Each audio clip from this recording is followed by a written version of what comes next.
Hello and welcome, maybe welcome back even to my YouTube channel Lapping Analytics. My name is Jimmy Lapping. I'm a psychologist and statistician who uses this channel to share videos on a range of topics related to psychology, education, scientific methodology, healthcare, academic writing, and also financial markets.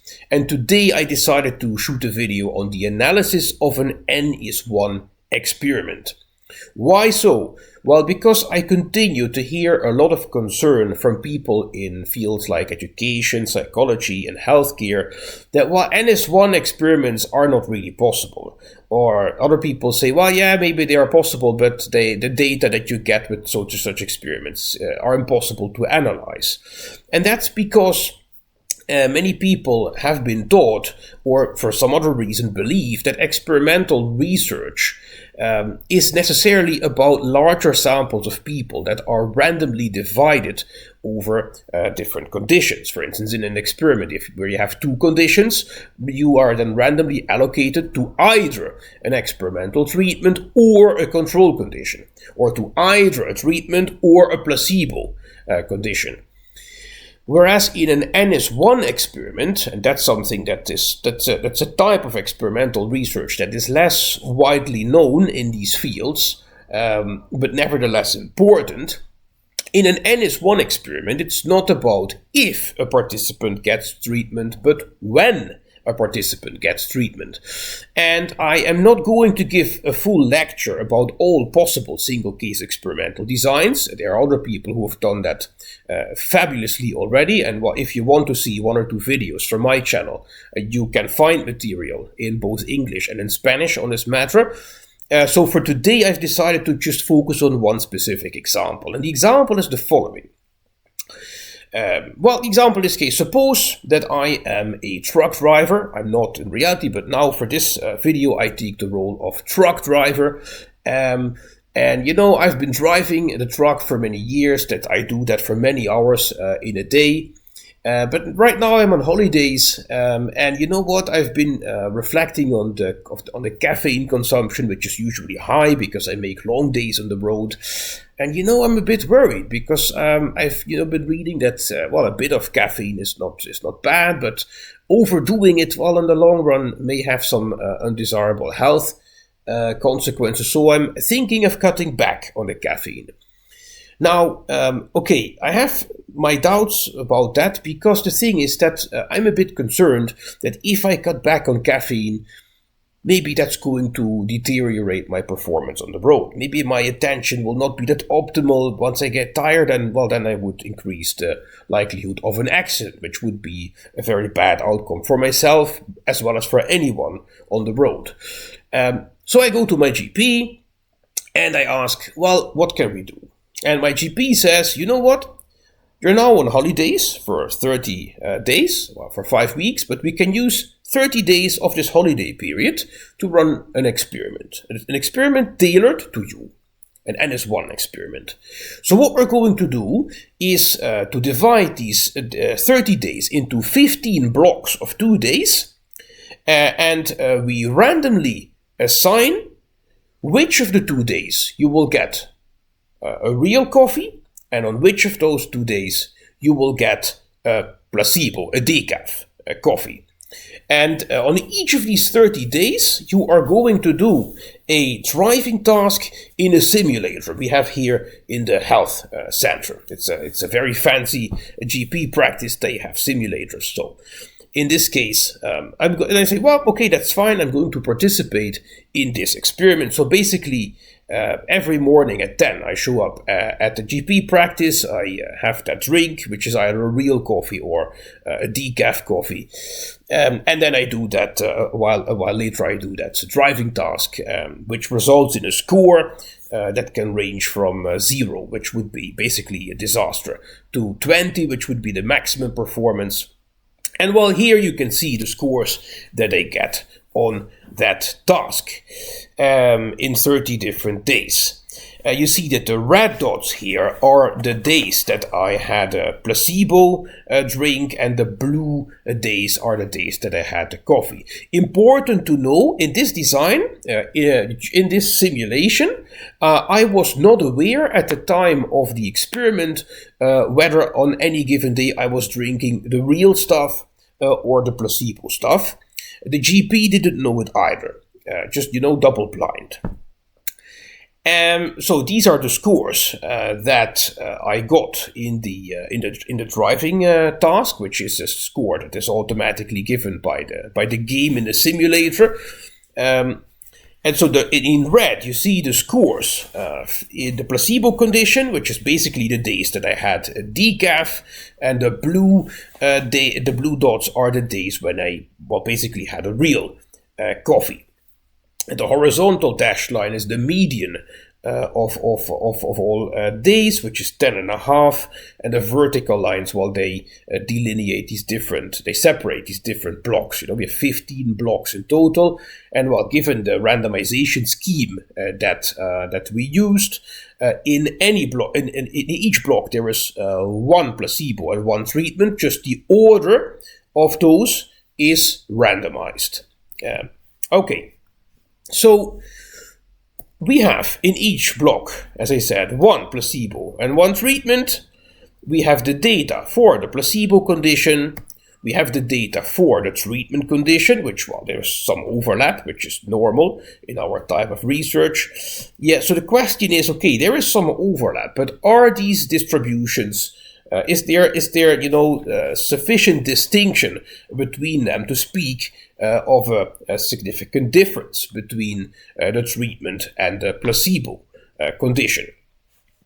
Well, to address this question, there are several candidate models, and I could give a 2-hour lecture on all possible statistical approaches to this data, which I'm not going to do. I will discuss just 3 candidate models, 2 of which are very common in research and education, psychology and healthcare, and one is also used in these fields, but to a much lesser extent. And I will discuss that one also in a bit more detail for that reason. So the first likely candidate is, and actually people who are watching this video who have done some statistics before, they may have thought, oh yeah, an independent samples t-test, because I have 2 conditions. I have a quantitative outcome, the score. I think it's reasonable to see it as a quantitative outcome. I have 2 conditions, so I use an independent samples t-test. Okay? One issue with that independent samples t-test is that basically it just looks at the means of the 2 conditions, but it does not account for trends. Now, in this case, the trend does not need to be strong, because I'm a very experienced driver in this simulated experiment. But sometimes trends can occur over time, and then this t-test doesn't account for these trends, because it basically looks at the means of the 2 conditions regardless of the trajectory across these 30 days, which is undesirable in time series designs. So a second negative is that it does not account for serial correlation. What is this?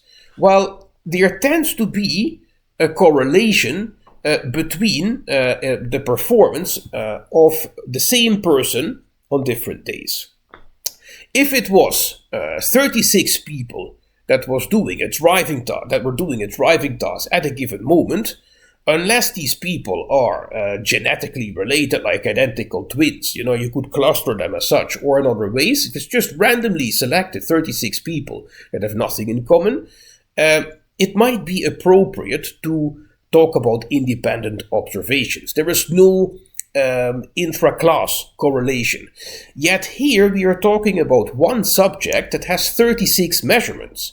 These are likely not independent. That creates a serial correlation, meaning that it's probably, given scores at a certain, in observations on days so far, it is reasonably possible to provide a prediction, at least like a prediction interval of where the performance would be on next dates.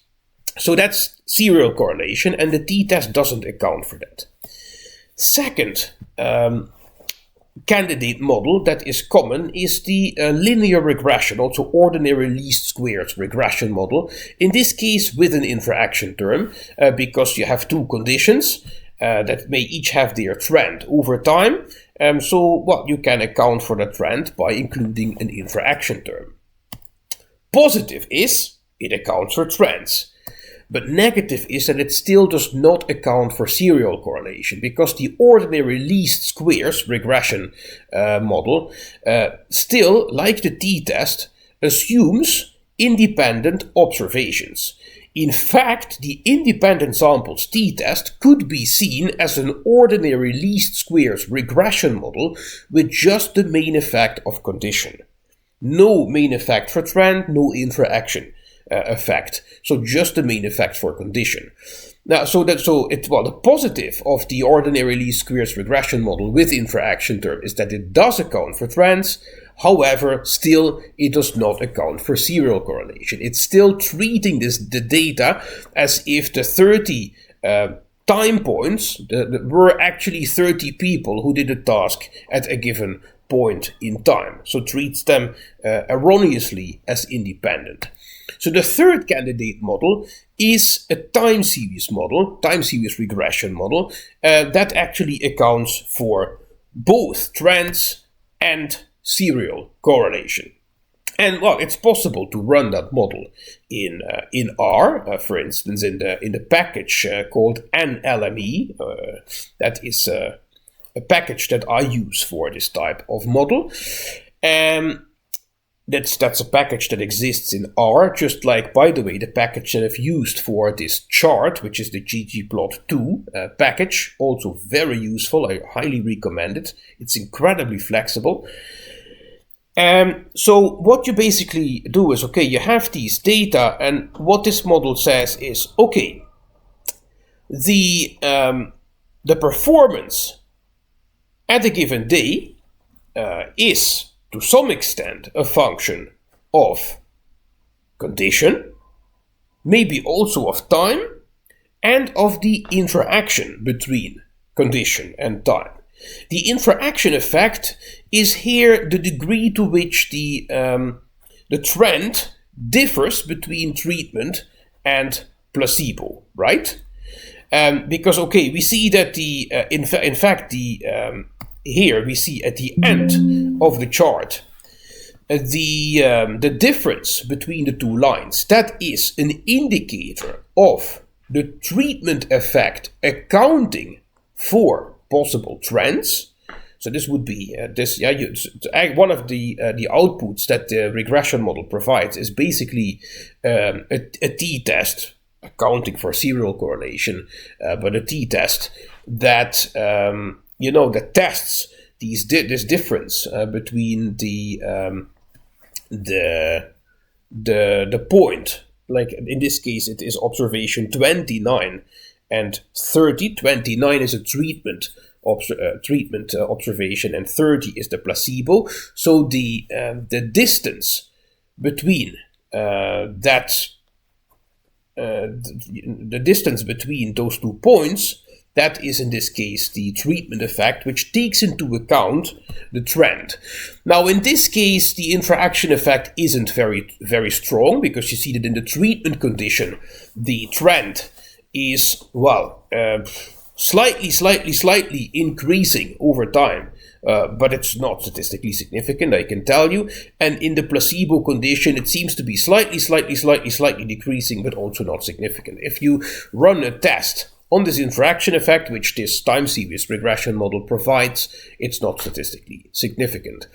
Anyway, this point in the end is the treatment effect of interest, which in this case would be statistically significant.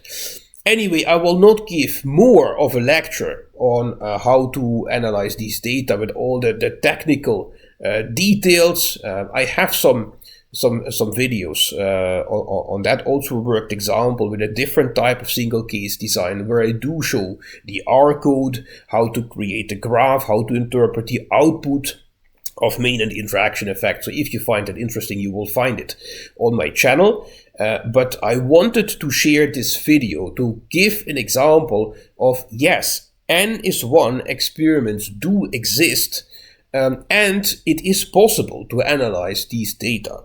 It's just, well, you need to be aware of specific packages, specific solutions that can help you to perform this analysis. I hope this was helpful. I will leave it here.